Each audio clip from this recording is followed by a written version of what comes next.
ମାନେ ଆମେ ଯଦି କେବେ ମାନେ ଭଲ ଦିନ ହେଲା କିମ୍ବା କୌଣସି ଦିନ ଭଲ ପୂଜା ଭଲ ଅକେଜନ୍ ହେଲା, ଆମେ ମନ୍ଦିର ଟିକେ ଯଦି ବାହାରି ଯାଉଛେ, କେତେ ମନକୁ ଶାନ୍ତି ମିଳୁଛି, କେତେ ତୃପ୍ତି ମିଳୁଛି, ସେଟା ନ କହିବା ହିଁ ଭଲ। ମନ୍ଦିରରୁ ଆସିବା ପାଇଁ ଇଚ୍ଛା ହିଁ ହୁଏନି। ହେଲେ ଘରେ ତମେ ଘର କାମ କରିକି ମାନେ କେମିତି ଚାହୁଁଥିବେ ଆମେ ଟିକେ ରିଲାକ୍ସ ହେବୁ, ଟିକେ ରିଲାକ୍ସ ଫିଲ୍ କରିବୁ, ଆମେ ଟିକେ ବାହାରକୁ ଯାଇକି ବୁଲାବୁଲି କରିବୁ। ଯେ ପର୍ଯ୍ୟନ୍ତ ତମେ ବାହାରେ ବୁଲାବୁଲି କରିବ, ବାହାରେ ବୋଲିକି ବେଶୀ ମନ୍ଦିର ହିଁ ଗଲେ ବେଶୀ ଶାନ୍ତି ମିଳେ ମନକୁ।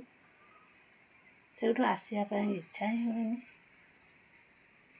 ସମସ୍ତଙ୍କୁ ଇଚ୍ଛା ବେଶୀ ଆମେ ଟିକେ କେମିତି ଘର କାମରୁ ଟିକେ ଫ୍ରି ହେଇକି କେମିତି କୌଣସି ମନ୍ଦିର ଯିବା, ଯେକୌଣସି ମନ୍ଦିର ହେଉନା କାହିଁକି, ମନ୍ଦିର ଯିବା, ସେଠି ଟିକେ ବସିବା, ମନକୁ ଟିକେ ଶାନ୍ତି ମିଳିବ, ମନଟା ଟିକେ ତୃପ୍ତି ଲାଗିବ, ପୁରା ମନଟା ହାଲକା ହାଲକା ହିଁ ଲାଗେ।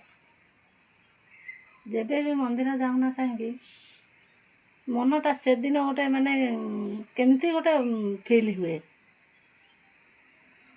ପୁରା ଶାନ୍ତି ଲାଗେ। ସେଦିନ ସେ ଦିନଟା ହିଁ ଶାନ୍ତି ଲାଗେ।